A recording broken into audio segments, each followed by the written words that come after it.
विनायकः धूम्रकेतो गणाध्यक्षो भालचन्द्रो गजाननः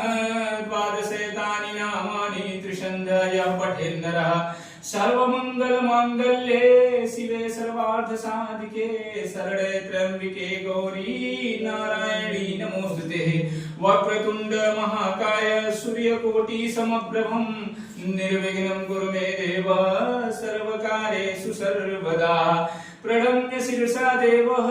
गौरीपुत्रं विनायकं भक्तावास्मरे नित्यम् आयुर्कामार्थसिद्धे प्रथमं वक्रतुण्डं च एकदन्तं द्वितीयकं तृतीयं कृष्णपिङ्गाक्षं गजवक्त्रं चतुर्थकं लम्बोदरं पञ्चमं च खस्तं विकटमेव च सप्तमं विघ्नराजेन्द्र धूम्रवर्णं तथाष्टकं नवशतानि नामानि त्रिषन्धयः पठेन्नरः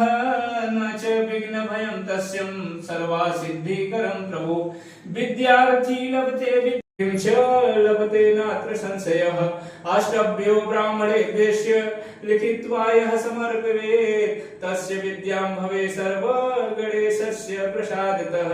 इति श्रीनारदपुराणे सङ्कटनाशननामं श्रीगणपतिस्तोत्रं सम्पूर्णः। ॐ श्रीमन्महागणाधिपतये नमः।